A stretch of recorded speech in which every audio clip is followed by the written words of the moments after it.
l'ensemble des traitements inadaptés ou violents liés au fonctionnement des institutions et qui portent atteinte aux droits ou à la dignité des personnes. Donc voilà, ça c'est la définition. Mais en fait, dans le quotidien, la maltraitance institutionnelle, c'est quelque chose que tout le monde vit, mais qui est encore plus dur pour les personnes pauvres ou en grande précarité. Par exemple, c'est un dossier compliqué à remplir. Alors, vous connaissez tous ça, un dossier compliqué à remplir, hein, on connaît. Quand on a un peu d'argent, quand on est à l'aise, on va dire, c'est ce genre de choses qui passent dans les petits ennuis du quotidien. Quand on est pauvre et que ce dossier, c'est la demande du RSA, alors là, c'est plus du tout juste un petit embêtement. Ça devient un frigo vide, par exemple. C'est aussi la maltraitance institutionnelle quand on ne parle pas très bien français, mais qu'on vous refuse d'être accompagné à votre rendez-vous à la préfecture. C'est aussi quand votre logement social est insalubre, mais que vous n'avez pas les moyens de déménager ailleurs. Tout ça, c'est de la maltraitance institutionnelle. Mais je crois qu'on peut encore aller plus loin dans les explications. Dans les explications, tu l'as bien dit, ça concerne tout le monde, c'est vrai. Et je n'oublierai pas de dire que ça concerne aussi les agents des services publics et des institutions qui en parlent beaucoup en ce moment, on les entend. Hein, et on peut bien sûr tous la vivre comme particulier. Mais pour les personnes pauvres, avec l'exemple que tu as donné et beaucoup d'autres, ça vient aggraver ce que nous avons nommé les dimensions cachées de la pauvreté. Et c'est un travail qu'on a mené à TDCAR Monde au niveau international, un travail de recherche pendant 3 ans avec des personnes pauvres, des chercheurs, des professionnels qui ont réfléchi à se dire mais la pauvreté, c'est pas que l'argent. Et ces dimensions cachées, eh bien, effectivement, il y a les privations matérielles, les privations monétaires, les privations de conditions de vie, mais il y a aussi la maltraitance institutionnelle. C'est ce premier élément, enfin, cet élément qui est sorti massivement dans tous les pays où on a travaillé. Donc c'est également la maltraitance sociale, l'isolement, les souffrances, la dégradation de la santé, les compétences non reconnues, la privation de droits, les contraintes de temps, d'espace. Et on comprend que toutes ces dimensions viennent s'ajouter à la maltraitance institutionnelle que tout le monde peut ressentir et que là, on arrive dans une spirale. Donc je fais écho de cette recherche sur les dimensions de la pauvreté. Et peut-être maintenant que j'ai donné beaucoup d'éléments, on va résumer ça en images. Voilà. C'est quoi cette maltraitance institutionnelle ? En 2021, entre 30 et 50% des personnes éligibles aux principales aides sociales françaises n'en bénéficient pas. La peur des abus de contrôle et de la perte de droits explique en partie ce phénomène. Mais de quoi cela est-ce le symptôme ? On peut parler ici de maltraitance institutionnelle. Derrière ce terme complexe se cache une multitude de réalités. La maltraitance institutionnelle, c'est quand Lionel, 55 ans, ne reçoit aucune aide pour remplir son dossier en ligne et perd son allocation. C'est quand Léna, 32 ans, est demandeuse prioritaire de logement social et qu'elle se voit proposer un logement insalubre et n'a d'autre choix que de l'accepter. Mais cela concerne aussi l'école, l'aide sociale à l'enfance, la santé, l'emploi, bref, tous les domaines de la vie. Finalement, la maltraitance institutionnelle, c'est l'ensemble des traitements inadaptés ou violents liés au fonctionnement des institutions qui portent atteinte aux droits et à la dignité des personnes. Chacun et chacune peut en être victime, mais les conséquences ne sont pas les mêmes pour tout le monde. Pour les personnes en situation de pauvreté, le cumul de ces maltraitances forme une spirale infernale. Ces violences font alors obstacle à l'accès aux droits et à des moyens convenables d'existence. Cela renforce la pauvreté et l'isolement. Ainsi, plus on est pauvre, plus les conséquences sont graves et durables. Mais comment expliquer ces injustices ? Parmi les causes, on retrouve le manque de moyens humains et financiers dans les institutions, des politiques publiques agressives et indignes restreignant l'accès aux droits de personnes qui vivent la pauvreté, la numérisation excessive compliquant les démarches administratives, le durcissement des contrôles et des sanctions des institutions envers les personnes en situation de pauvreté, enfin les préjugés sociaux et la pauvrophobie d'État. C'est tout un système qui bug. Il ne s'agit donc pas d'un problème individuel, mais global. Les professionnels au contact des usagers sont par ailleurs souvent eux-mêmes victimes de maltraitance institutionnelle parce qu'ils ne peuvent pas exercer leur métier dans des conditions décentes. Mais pour les professionnels comme pour les personnes qui vivent la pauvreté, la maltraitance institutionnelle n'est pas une fatalité. En agissant avec les concernés et en portant leur voix auprès des institutions, nous pouvons la combattre. Ensemble, luttons contre les violences faites aux pauvres.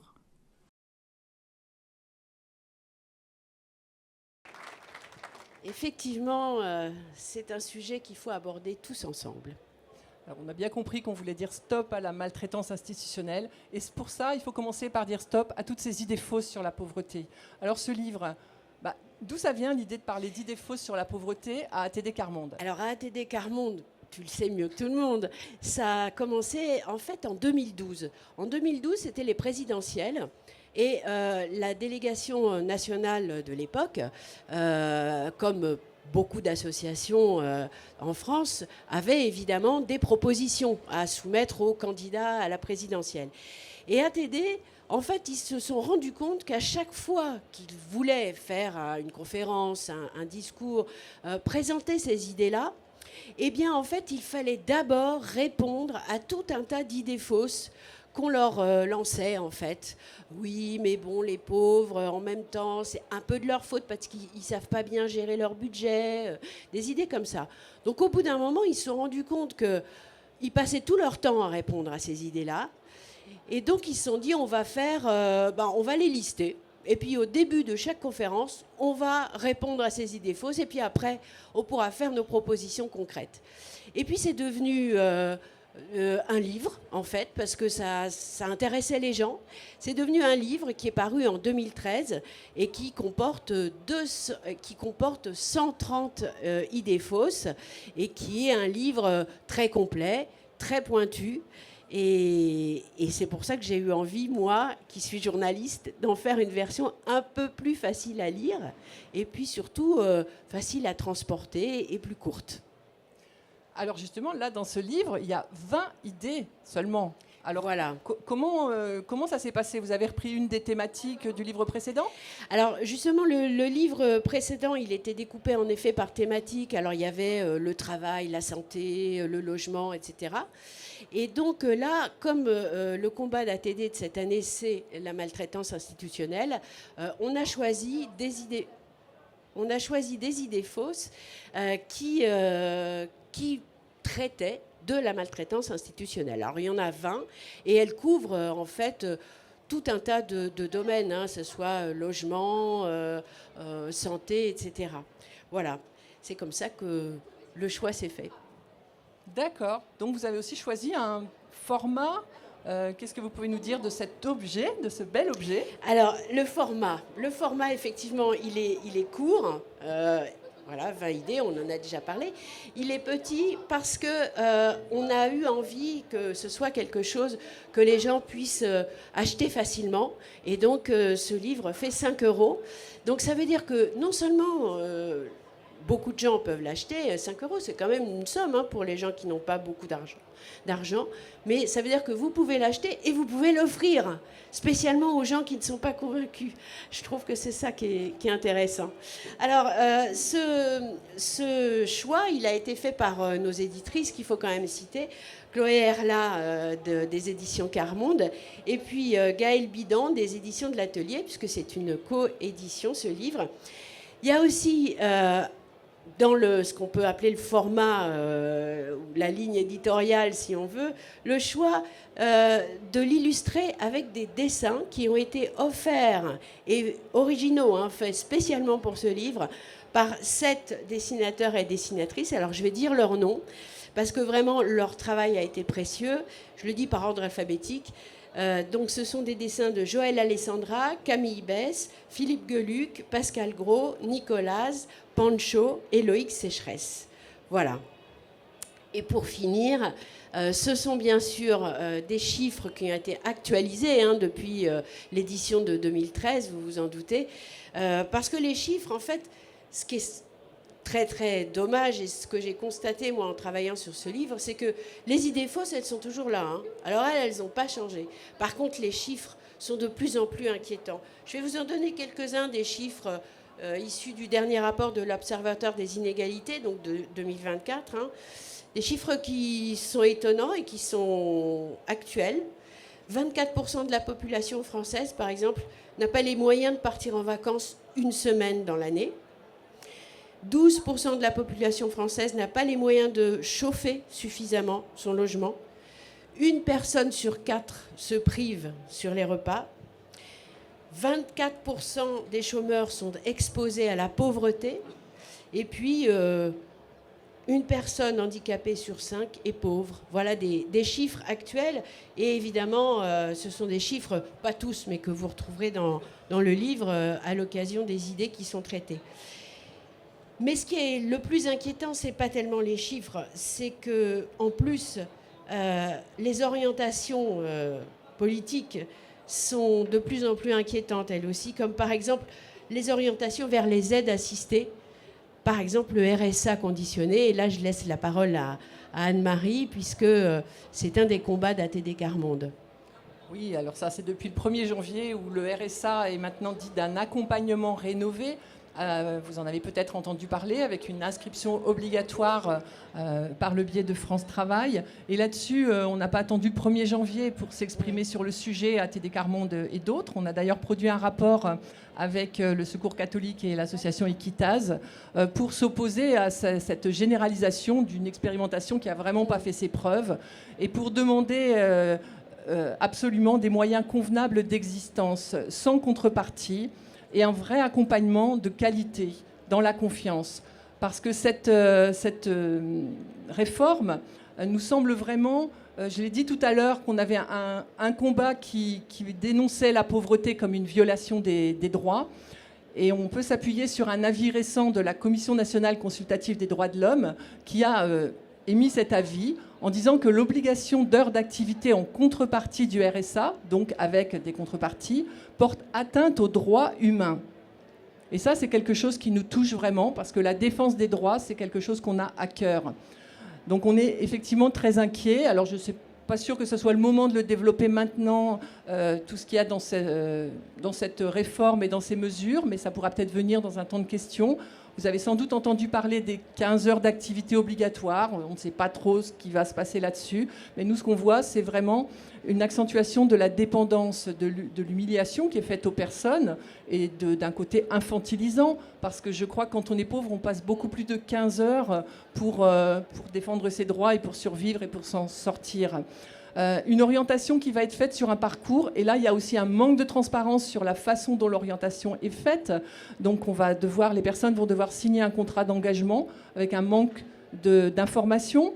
Alors, ce qui risque de se passer, c'est un risque accru de décrochage. Alors, décrochage dit radiation peut-être, ou en tout cas, dans un premier temps, déjà sanction. Et donc, sortie des ressources, sortie des droits. Et ça, c'est catastrophique. Pour ne pas en sortir, les personnes seront peut-être obligées d'accepter des conditions précaires et indignes de travail, parce que là aussi, on pourra y revenir, mais les emplois dignes, durables, ils n'existent pas en nombre.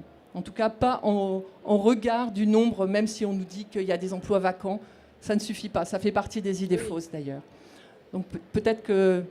On en reparlera plus tard, mais je pense qu'on va passer à un autre temps, là. Oui, on avait envie, évidemment, ATD Quart Monde, c'est une association, un mouvement qui travaille d'abord avec les personnes en précarité et les personnes pauvres. Donc évidemment, ce soir, on a demandé à des gens qui ont connu la pauvreté ou qui la connaissent toujours de témoigner de ce que c'est les idées fausses au quotidien pour eux dans leur vie. Donc on va accueillir sur scène 3 militants d'ATD Quart Monde qui nous ont fait la gentillesse de nous rejoindre pour partager avec vous leur témoignage. Donc on accueille Manuela. Alors je vais les laisser s'asseoir. Manuela Lecanu, Kylian Le Guillou et Ludivine Jolivel. Donc tous les 3 sont là pour nous expliquer un peu comment au quotidien on est confronté aux idées fausses qui se trimballent un peu partout. Alors, je propose qu'on commence par Manuela. Est-ce que tu es d'accord, Manuela? Voilà. Ah bah oui, je vais me mettre là, ça sera plus simple. Est-ce que ça va le micro? Oui. Oui, je pense. Oui, c'est bon. Alors Manuela, en fait, quand on a préparé cette conférence, parmi les idées fausses que tu as repérées dans le livre, il y en a une qui t'a particulièrement... Enfin, il y en a plusieurs qui t'ont fait grincer des dents, d'ailleurs. Mais il y en a une dont tu voulais parler parce qu'il y avait vraiment des choses à dire là-dessus. C'est l'idée fausse numéro 4. Les pauvres font tout... non, pardon. L'idée fausse numéro 10. Les pauvres ne payent pas de taxes et d'impôts. Donc, ils ne devraient pas se plaindre. Alors, moi, je pense que si, on paye quand même des impôts quelque part, parce que à chaque fois qu'on fait des achats, moi avant, j'étais pas au courant, c'est une amie qui me l'a dit, mais tu sais, il y a une taxe que tu payes à la BVA. La TVA, ouais. La TVA, voilà. Et on paye quand même des impôts, parce que ça fait partie des impôts quand même. Donc on te prélève ça sur ta facture. Exactement. Et donc à chaque fois, c'est toi qui es un peu puni quelque part, parce que tu es obligé de la payer quand même, quoi. D'autant que on sait que en fait les personnes pauvres dépensent leur argent plutôt dans l'alimentaire et dans dans les produits de consommation courante qui sont taxés, alors que les personnes qui ont plus d'argent, elles vont mettre de l'argent de côté ou faire des achats qui sont moins sujets à la TVA. Oui, parce que quand tu vis quand même, que ce soit toute seule ou en famille, tu es obligé de compter ton argent. Ce qui n'est pas toujours évident, parce que quand il faut payer nos factures actuelles, comme le loyer, l'EDF et autres, et puis il faut penser aussi aux à côté. Des fois, tu peux avoir... tu tombes malade, il faut payer, voilà. Tu es transporté en ambulance, il faut payer aussi. Donc là-dessus, tu as toujours ce que tu disais tout à l'heure, là, le petit plus là, à payer, quoi. Donc... on te retire quand même de l'argent, on te pique de l'argent, quoi. D'une manière ou d'une autre, oui. En fait, moi, j'ai des chiffres. Hein, tu sais que c'est ma manie. Alors, les chiffres, ils sont quand même assez étonnants. C'est-à-dire que proportionnellement, les budgets, enfin les plus démunis vont payer 12,5% de leurs revenus en TVA et en impôts divers. Et les personnes les plus riches vont payer 4,7% seulement d'impôts, d'imposition, de TVA, etc. sur leur avoir. Voilà, donc il y a quand même une disproportion énorme. Oui, parce que finalement, c'est nous qui payons plus que les autres, quoi, en fait. Voilà, c'est exactement ça. On nous pique plus notre argent à nous qu'aux autres. C'est ça. Alors bon, c'est de l'argent qui est nécessaire, hein, mais c'est vrai que vous en donnez plus. Voilà. Alors, on va passer à Kylian, qui, alors, lui, l'idée qui l'a fait grincer des dents, il y en a eu plusieurs aussi, mais on s'est dit, bon, on va en choisir qu'une. Bah oui. Et c'était une phrase que vous connaissez tous, hein. Il suffit de traverser la rue pour trouver du travail. Ça t'énerve. En fait, la façon où l'a dit Macron, je trouvais que c'était indigne de sa part, et surtout en termes de président et tout. Donc pour moi, non, ça passe pas. C'est mépriser le peuple, mépriser les pauvres, mépriser un peu tout le monde. Et je trouve ça scandaleux en termes de président de dire ça devant les caméras et devant les gens aussi. En plus, c'était une personne qui est venue le voir, et dire ça à la personne, c'est mépriser la personne déjà premièrement, et aussi, voilà. Mais alors, par rapport à toi, ce que tu constates dans ta vie... Alors, toi, tu travailles auprès des jeunes.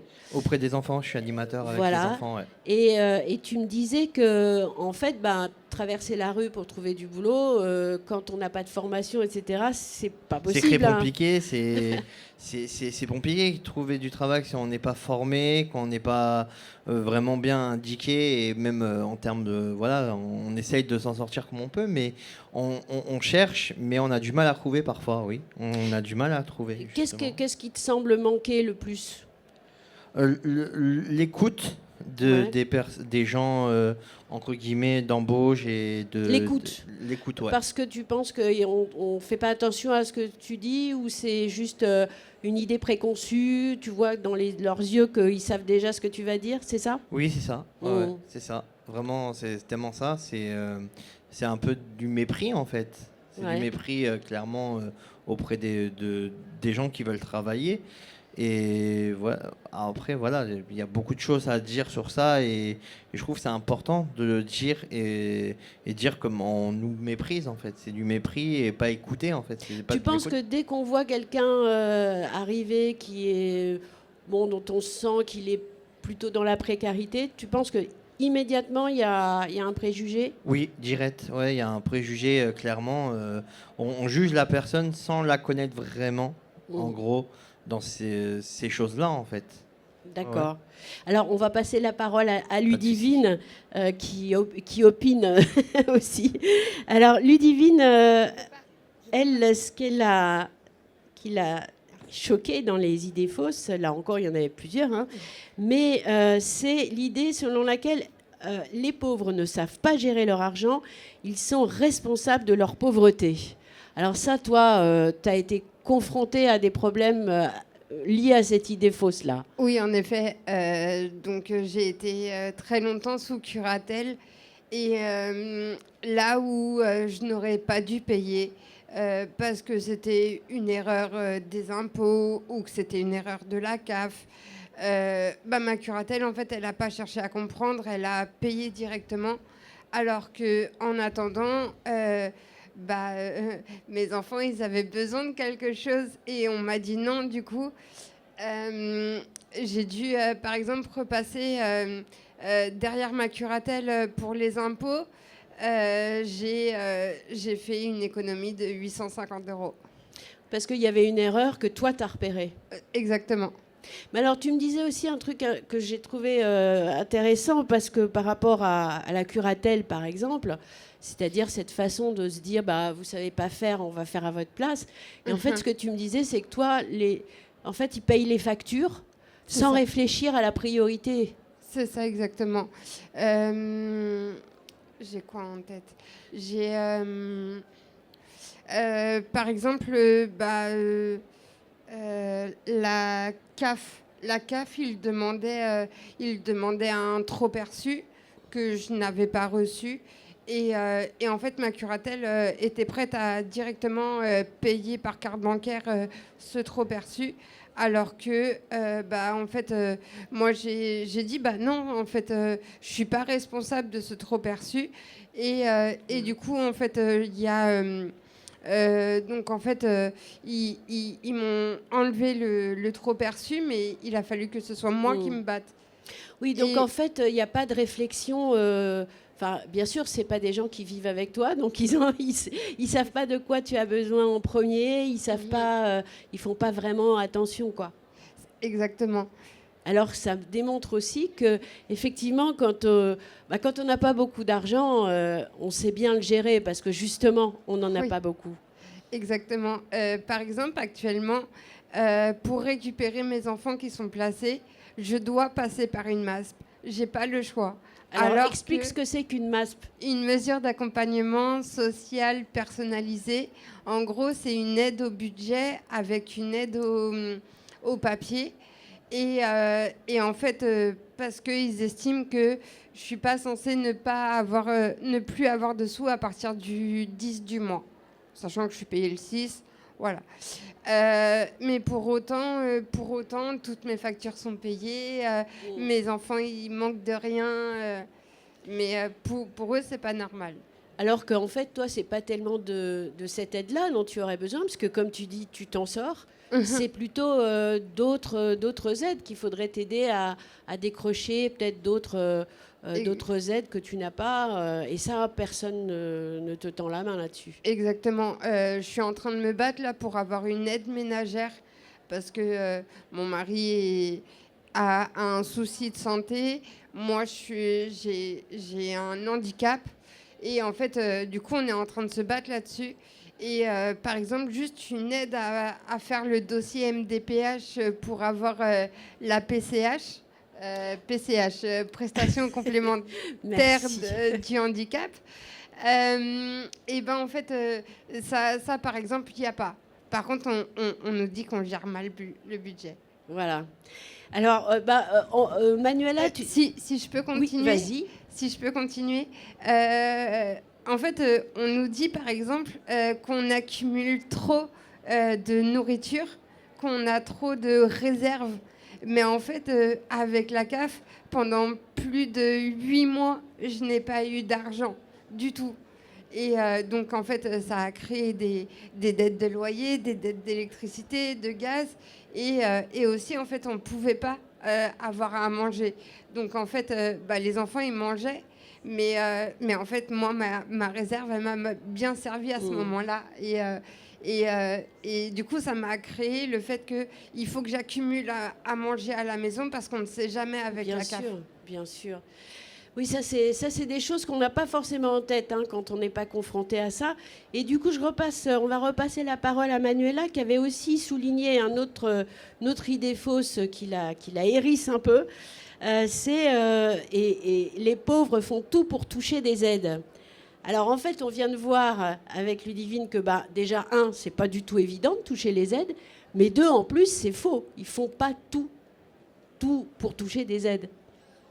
Tu disais toi-même que c'était très compliqué, en fait. Bah oui, c'est quand même compliqué parce que quand toi, tu as une famille à nourrir et que tu es toute seule à nourrir cette famille et que ton mari tombe au chômage, il faut que tu puisses, toi, sans avoir de travail, parce que moi, j'étais femme au foyer à un moment donné, donc ça a été pour moi très difficile d'avoir une aide, même en frappant à toutes les portes, par exemple au Secours catholique. Il a fallu que je fasse des pieds et des mains avec mon assistante sociale pour qu'on puisse réussir à me trouver des aides, et c'est pas facile parce que après on te met une étiquette sur le dos, quoi, tu vois, comme si tu étais quelqu'un qui est toujours en train de pleurer misère auprès des instituts. Et non, tu pleures pas misère, parce que tu as envie, toi.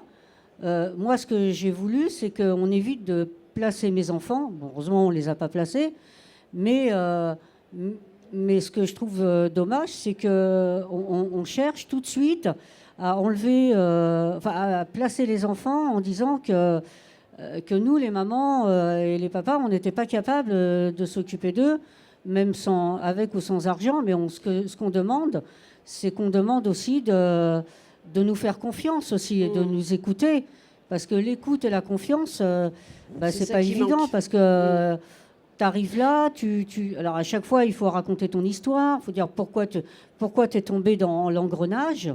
Et c'est pas toujours évident de raconter ton histoire. Donc au bout d'un moment, tu en as tellement marre que tu pètes un câble. Ouais. Quoi. Et donc, surtout, ce que tu me disais, c'est qu'au bout d'un moment, tu en as tellement marre que des fois, tu laisses tomber le dossier à remplir, quoi. Voilà. Et alors, tu sais, je vais ressortir mes chiffres, comme d'habitude. Voilà. Alors, les chiffres, justement. Les aides ne sont pas toujours perçues, parce qu'il y a, en France, aujourd'hui, 30 à 40% de personnes qui pourraient toucher la CMU, les allocations familiales, les chèques énergie, etc., qui ne les demandent pas. 30 à 40% des gens qui ne les demandent pas. Alors pourquoi ? Parce que, comme nous a dit Manuela, ils sont broyés sous l'engrenage des dossiers, des demandes, des machins.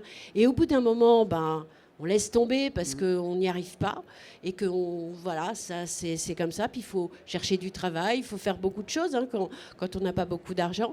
Il y a aussi beaucoup de gens qui ne demandent pas parce qu'en fait, il y a de plus en plus de dossiers qu'il faut remplir par Internet ou au moins avec un ordinateur, et que ou ils n'ont pas d'ordinateur ou ils ne savent pas bien s'en servir.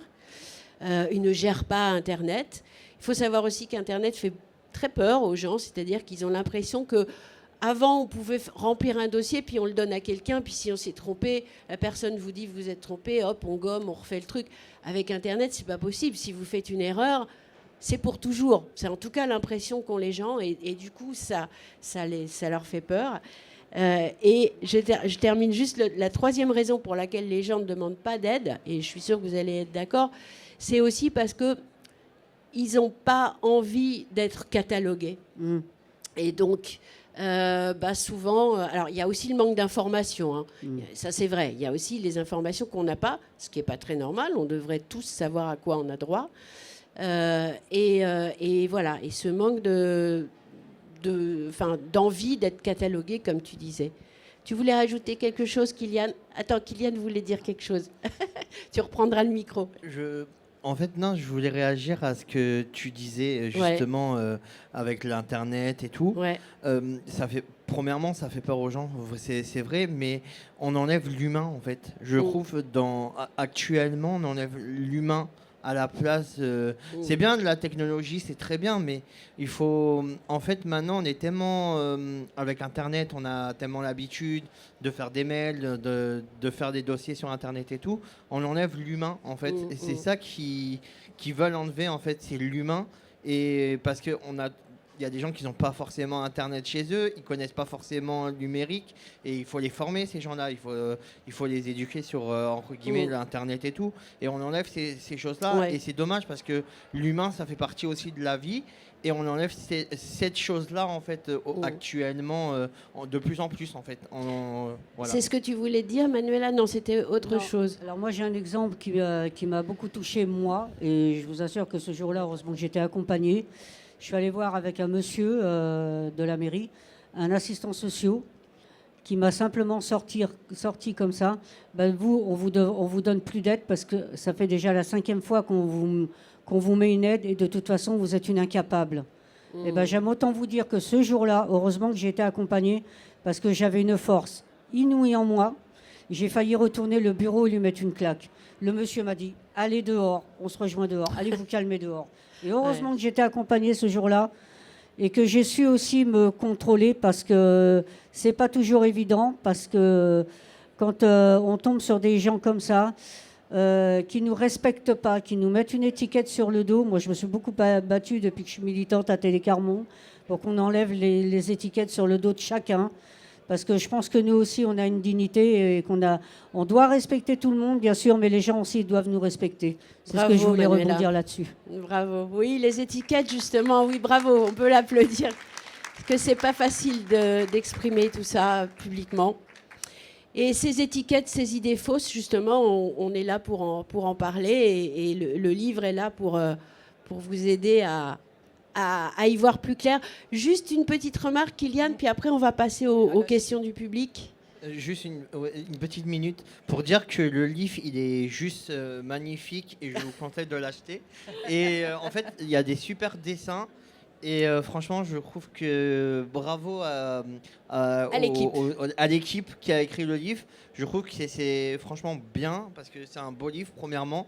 Et deuxièmement, on peut trouver beaucoup de choses dans ce livre et je conseille à tout le monde de l'acheter. En plus, ça coûte 5 € et en plus de ça, c'est comme un grec, c'est 5 €. Moi, je vais et t'engager. Voilà. Je conseille à tout le monde de l'acheter. Allez l'acheter. Marie, je crois qu'on va passer à la suite de la soirée. Oui, merci. Merci de nous montrer combien ces idées fausses, elles sont fausses. Tout simplement. Et on pourrait continuer à vous entendre et vous avez beaucoup d'exemples à raconter, mais on sait bien que tout ça, c'est pas facile à porter. On sait aussi que dans le public, vous avez sans doute envie de réagir. Mais alors pas avec d'autres témoignages, parce qu'il y aura d'autres temps pour ça. Peut-être dans la soirée, il y aura un temps où si vous avez des témoignages à faire, vous pourrez le faire à l'occasion des jeux ou des activités qui vont se passer. Là, on aimerait qu'il puisse y avoir des questions sur ces idées ou d'autres choses. Et si vous voulez en dire plus, pourquoi pas venir nous rejoindre dans un groupe local d'ATD Carmonde, pousser la porte pour réfléchir ensemble. Alors, je voulais juste redire que vous avez beaucoup parlé d'aide, mais on parle de droit. Il faut remettre les choses à leur place. On est en train de parler de droit et c'est quand même quelque chose qui est très différent. Vous demandez de la confiance, vous demandez un accompagnement de qualité et vous demandez des droits. Et c'est ce qu'on demande ensemble. Ouais. Alors, pour ces questions, on va prendre peut-être 2 ou 3 questions dans le public. Il y a des micros qui vont passer et puis on va essayer d'y répondre. Alors, il y a une question là déjà. Bonsoir, Bonsoir. Je suis Samira, ATD Carmonde des Yvelines. Je voulais juste apporter une information. On a des droits, on ne le sait pas. Des aides, il y en a une 60aine. Le site s'appelle mesdroitssociaux.fr. Des fois, il y a la complémentaire santé solidaire, on n'est pas au courant. Il y a la prime d'activité, il y a vraiment tout ça. Et c'est vraiment important. Et moi, je me rends compte que j'ai manqué 300 € de prime d'activité par mois. Alors, vous pouvez redire le site, s'il vous plaît? Mesdroitssociaux.fr. Mesdroitssociaux.fr. Et Voilà. on s'y connecte soit avec France Connect en partant du compte de la Sécu ou des impôts. Oui, mais ça, on Voilà. trouvera. Non, mais vous inquiétez c'est pas. parce que là, le numérique, pour ceux qui Oui. ont des difficultés. D'accord, merci beaucoup. Merci. Alors, des questions. Ah, il y a au fond, oui. Bonsoir. Définition, comment vous définissez la pauvreté? La dernière fois j'ai entendu un critère, c'était 60% du salaire médian en France. Est-ce que c'est ce critère que vous prenez ou est-ce qu'il y a une autre définition qui est plus juste? Et deuxième chose, vous avez parlé d'engrenage dans la pauvreté. Est-ce qu'on a une idée des causes principales qui amènent les gens dans la pauvreté en France? Voilà. Alors, Anne-Marie, c'est peut-être... Ah, on prend d'autres questions et puis on répondra globalement. Est-ce qu'il y a d'autres questions pour le moment? Ah, il y en a une devant.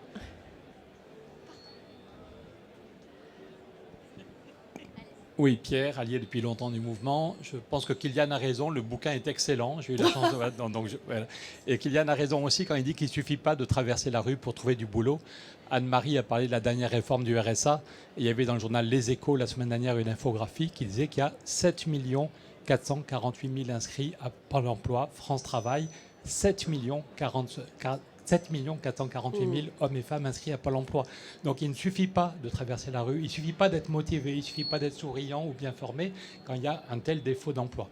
À l'époque où j'étais vraiment actif à ATD, ça ne nous rajeunit pas, c'était 93-94, il y a un grand patron qui avait fait beaucoup de bruit, Antoine Riboud, le patron de Danone, en disant on ne sortira pas du chômage si on n'est pas capable d'aller vers la semaine de 4 jours.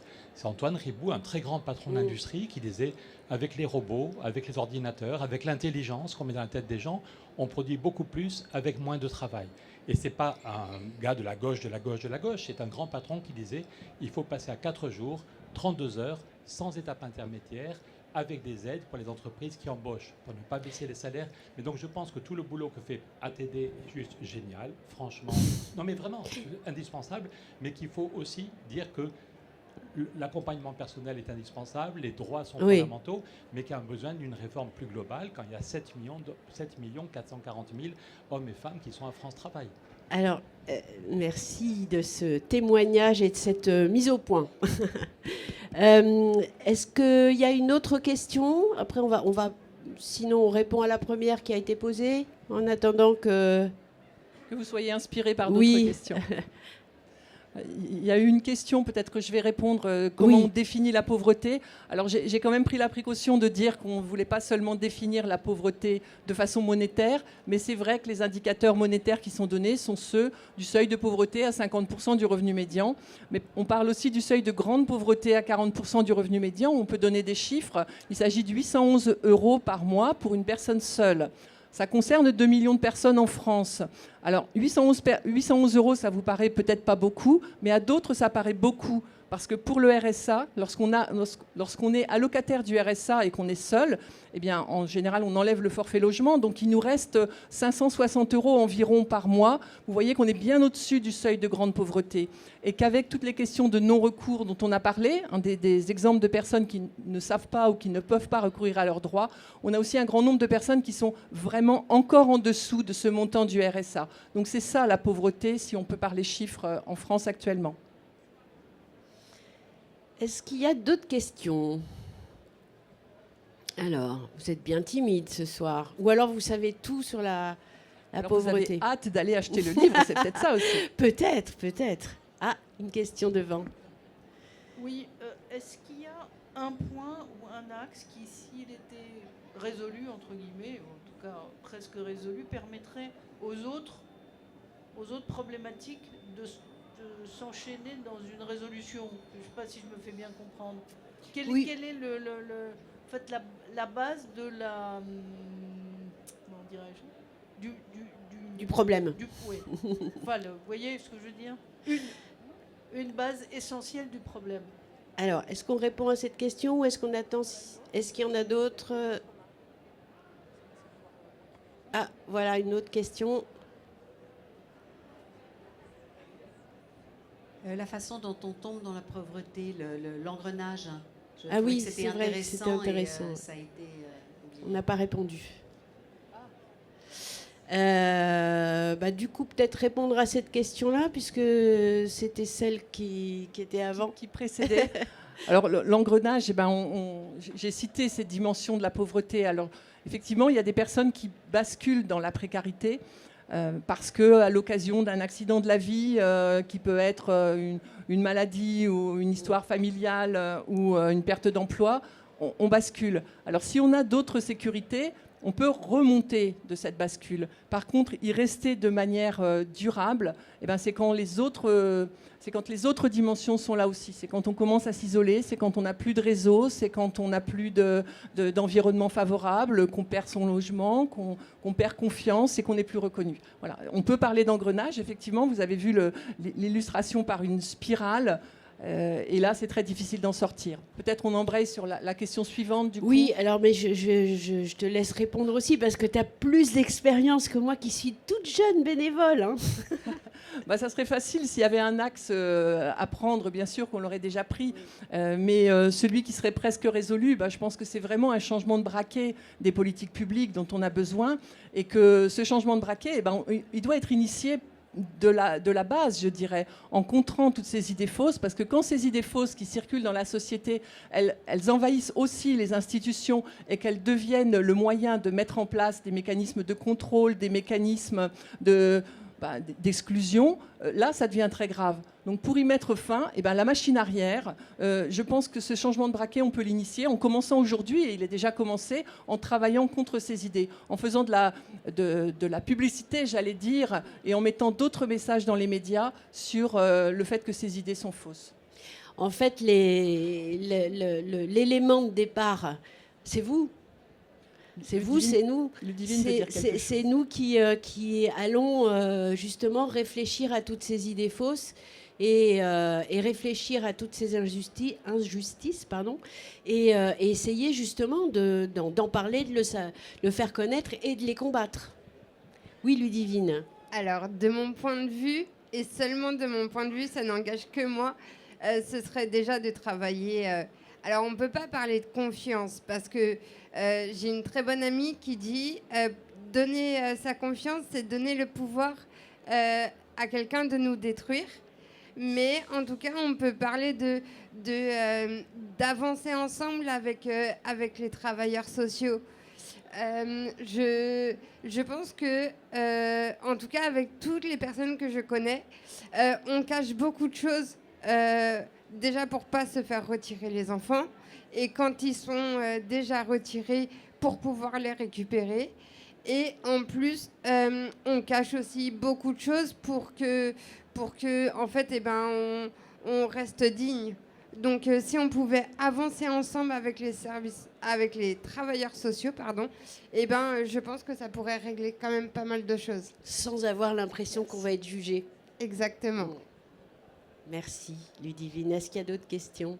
Oui. Bonsoir à tous. Merci pour vos témoignages. Je vous remercie de le faire publiquement. C'est vrai que ce n'est pas forcément facile. Ce n'est pas vraiment une question pour vous, c'est plus une question pour ATD.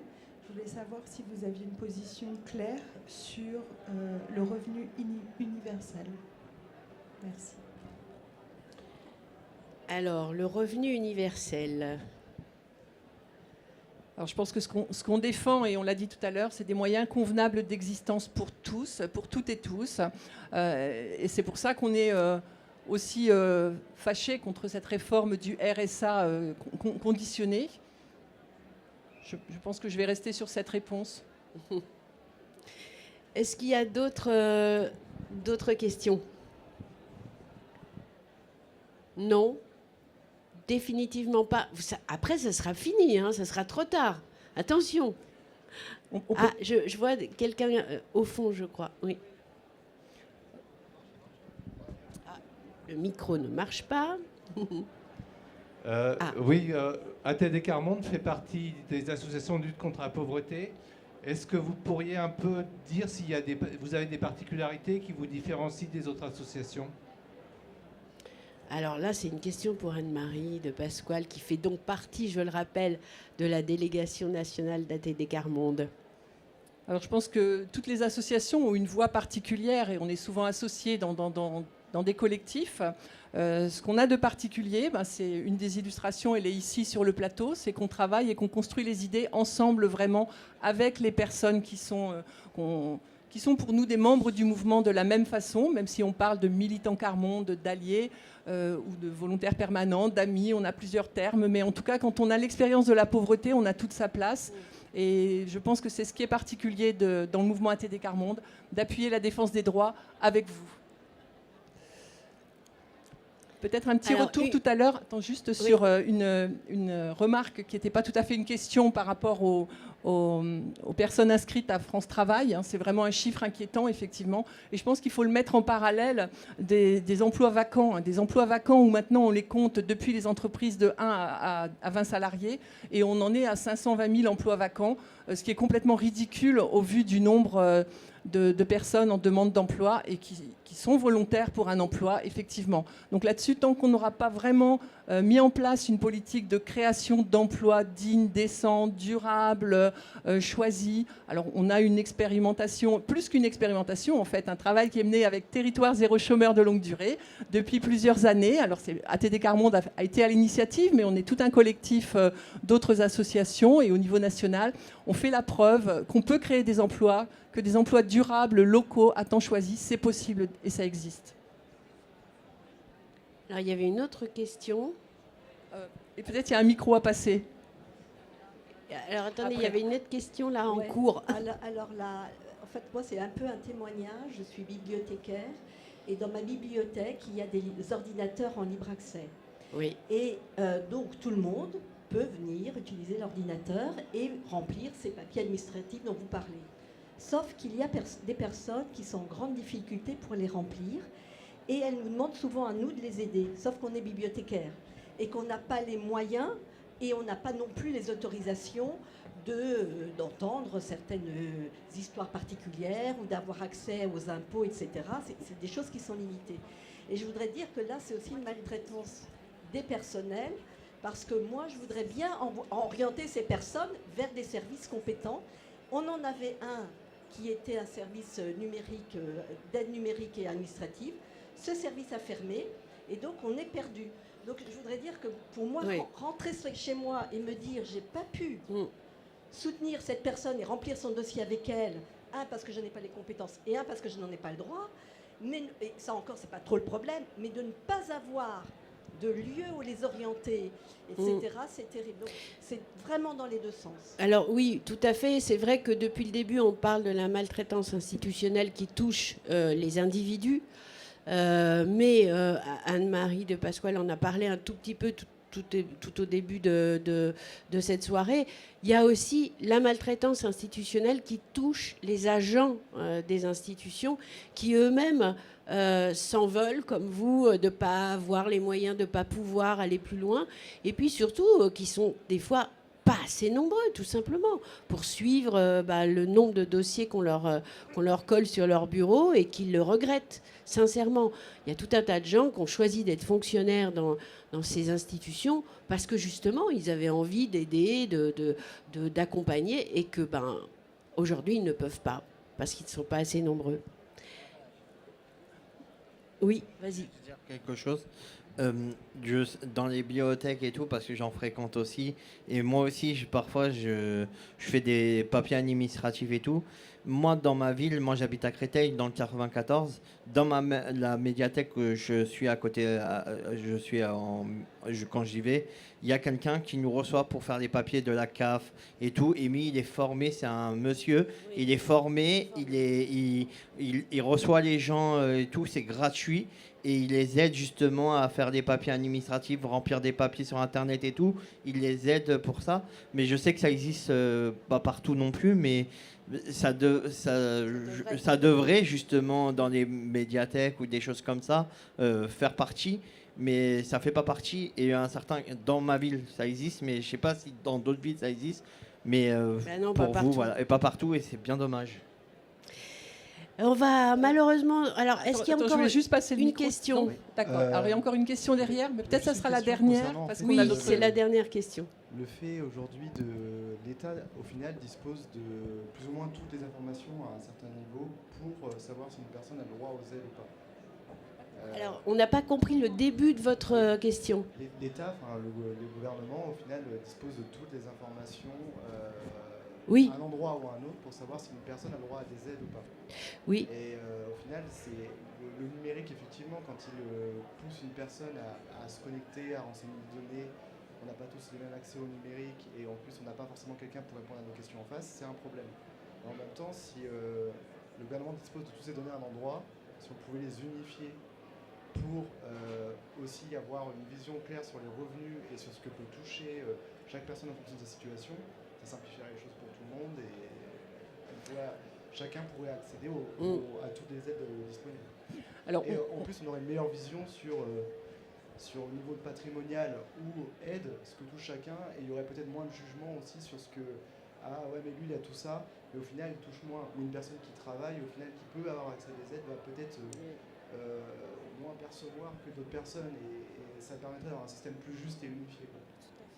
Alors, c'est vrai que l'État dispose de beaucoup d'informations, particulièrement quand il y a des trop perçus. Je pense que ça, il en est très vite informé. Par contre, quand il y a des pas assez perçus, c'est beaucoup plus difficile à faire valoir. Donc, ce qu'on cherche, c'est qu'effectivement, personne ne soit sans recours à ses droits, alors que tout soit complètement sous contrôle. Je ne sais pas si c'est ce qu'on souhaite, mais en tout cas, que chacun puisse avoir non seulement l'information, mais en plus l'accès. Oui, ça c'est une grande demande qu'on porte.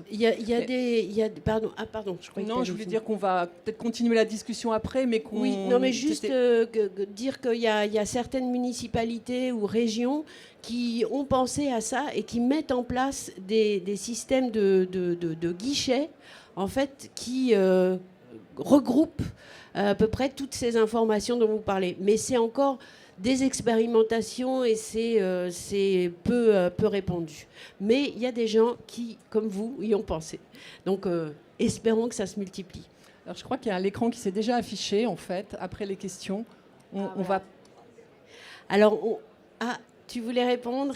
Alors, est-ce qu'on a encore 2 minutes? Est-ce que... Si c'est très court. Allez, c'est très court. Donc, moi, j'habite Rennes et actuellement, il y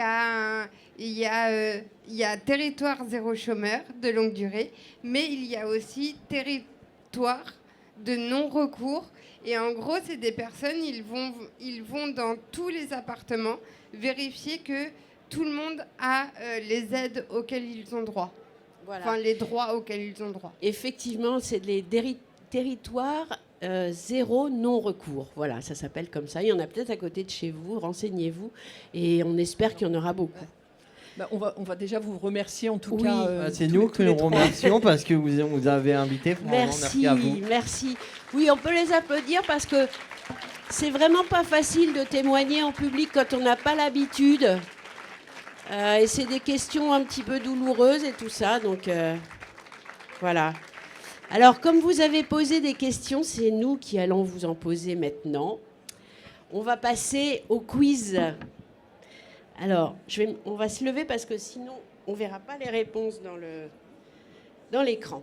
Alors, est-ce que vous êtes prêts à jouer? Alors, vous avez sur vos chaises, normalement, des petites feuilles A, B ou C.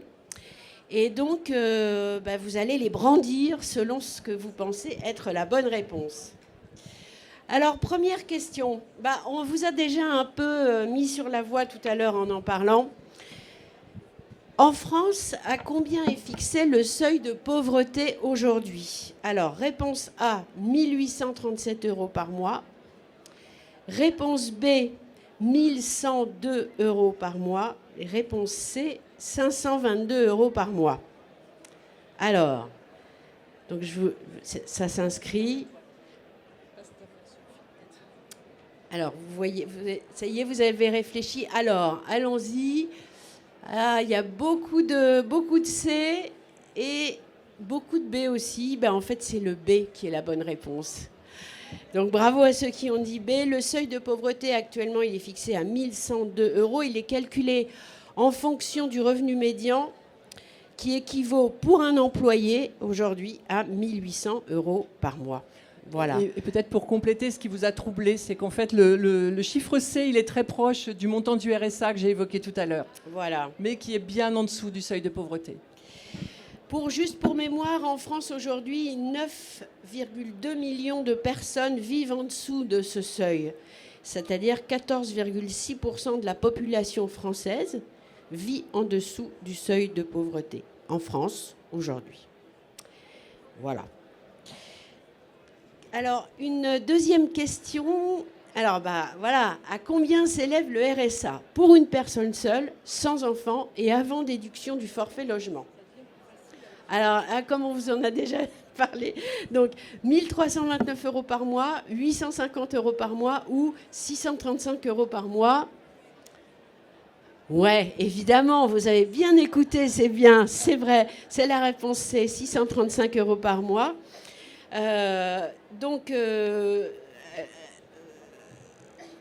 Oui, j'avais pris une petite note, c'est que tout revenu perçu par les allocataires, ça ne faut pas l'oublier, sont pris en compte dans le calcul du RSA. Et ça entraîne une réduction. C'est-à-dire que si, évidemment, vous travaillez, mais même si vous travaillez quelques heures, ça compte. Si une aide familiale vous est apportée, ça compte. Ou une gratification de stage des enfants, par exemple, eh ben, votre RSA va être amputé d'autant, enfin d'un pourcentage par rapport à ça. Donc, voilà. Question numéro 3. Quel est le pourcentage de personnes qui auraient droit à des aides sociales et qui ne les demandent pas? Je l'ai dit tout à l'heure. Alors, est-ce que vous avez bien suivi? 15 à 20%, 30 à 40%, 60 à 70%. Oui, vous avez bien suivi. C'est la réponse B, effectivement. Alors, je vais en détail, puisqu'on sait que c'est 30 à 40%. Il y a 34% de ces gens qui ne demandent pas le RSA auquel ils auraient droit, 34%. 30% en ce qui concerne l'assurance chômage. Et 50% pour le minimum vieillesse. C'est-à-dire il y a 50% des gens qui pourraient avoir le minimum vieillesse qui ne le demandent pas. Vous voyez que le non-recours, c'est pas rien. Hein. Alors, la question numéro 4. En 2023, c'est il y a 2 ans, enfin 1 an et demi, on va dire. Quel est le pourcentage d'enfants d'ouvriers qui ont un bac pro ou technologique? Pourcentage d'enfants d'ouvriers qui ont un bac pro ou technologique, 25%, B, 54%, C, 70%. Alors, il y a quelques A, pas mal de B, et pas tellement de C, et pourtant c'est la bonne réponse. Eh oui, 70% des enfants d'ouvriers ont un bac pro ou technologique. Alors que les enfants de cadre sont 75% à obtenir un baccalauréat général. Je vous laisse là-dessus réfléchir.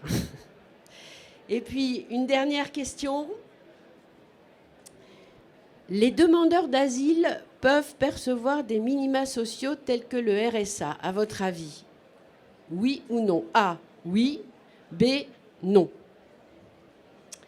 Les demandeurs d'asile peuvent percevoir les minima sociaux tels que le RSA. Eh bien, la bonne réponse est la réponse B. Les demandeurs d'asile et migrants en situation irrégulière n'ont pas droit aux prestations sociales.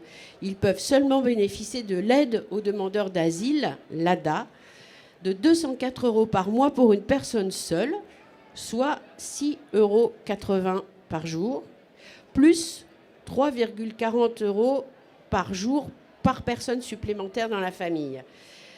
Alors évidemment, ils ont le droit à l'AME, ce qui est quand même un minimum. Et je précise quand même un truc, c'est que l'ADA est prévue pour compenser, entre guillemets, l'interdiction qui est faite aux demandeurs d'asile et migrants en situation irrégulière de travailler légalement avant un délai de 6 mois, donc pendant lesquels ils ou elles doivent vivre avec 207 € mensuels. Voilà. Une dernière question. Vous êtes prêts? Alors, combien de personnes... Alors, on parlait de maltraitance institutionnelle pour les agents. Combien de personnes, un ou une conseillère de France Travail, suit-elle en moyenne? Alors, A, entre 50 et 100. B, entre 150 et 200. C, entre 350 et 400. Alors, beaucoup de B et pas mal de C. Et la bonne réponse, c'est C. Aussi incroyable que ça puisse paraître. un ou une conseiller, conseillère France Travail doit suivre en moyenne 350 à 400 personnes ou dossiers, on va dire. C'est le chiffre de l'Inspection générale des finances. Hein, donc c'est vrai. Ça semble incroyable, mais c'est vrai. Voilà, c'était la dernière question du quiz. Bah, c'est vous qu'il faut applaudir. Vous avez été pas mal, hein, je trouve. On va laisser le mot de la fin à Marie, qui nous rejoint. Oui, petit mot de fin, un grand merci donc à toutes les deux, Isabelle, Anne-Marie, et à tous les trois aussi, Ludivine, Kylian, Manuela, pour donc cette présentation du livre qui, on espère, vous donne envie de l'acheter si ce n'est pas déjà fait. On retient qu'il coûte 5 €. Et donc, pour la suite de la soirée, parce que oui, ce n'est pas fini, eh bien, on vous invite donc maintenant à vous diriger vers la librairie Caribde, où vous pourrez donc acheter le livre, vous le faire dédicacer par Isabelle, si vous en avez envie pour vos proches ou pour vous. Ou discuter du livre. Et il y aura un petit verre partagé, un petit cocktail. Et puis aussi... C'est pas fini, mais juste en face, il y aura donc l'équipe jeune qui animera un jeu passe ou trappe, donc pour en apprendre toujours plus sur la maltraitance institutionnelle. C'est au travers d'un grand labyrinthe géant, vous pourrez un peu vous mettre en situation. En face, il y aura aussi tout ce qui est des puzzles, des quiz, un peu pour... Enfin, on refera encore un quiz, donc cette fois, qui ne sera pas complètement le même, qui ne sera pas le quiz idée fausse, mais on a vu que vous aimiez ça, donc là, ce sera vraiment un quiz sur la maltraitance institutionnelle. Et puis, surtout... Devant, là, il y a un petit stand, un espace sensibilisation. Et donc, n'hésitez surtout pas à y passer pour récupérer toujours plus de documentation sur la maltraitance institutionnelle. Et puis, laissez aussi, pourquoi pas, un nom, un don. Et donc là, c'est histoire de rester en contact. Et donc, parce qu'on imagine que ça vous a quand même intéressé. Et donc, peut-être vous avez envie d'en savoir plus sur ATD Quart Monde. Donc, n'hésitez pas à passer juste devant. Et puis, surtout, on vous souhaite une bonne fin de soirée. Tout ça, ça va durer de maintenant jusqu'à 22h. Et c'est pas fini parce qu'à la fin, il y a même un DJ set dans l'avion. Parce que là, c'était du concret, du un peu lourd. Mais on peut aussi rendre ça un peu festif et donc se retrouver sur le dance floor. Bonne soirée à tous et tous.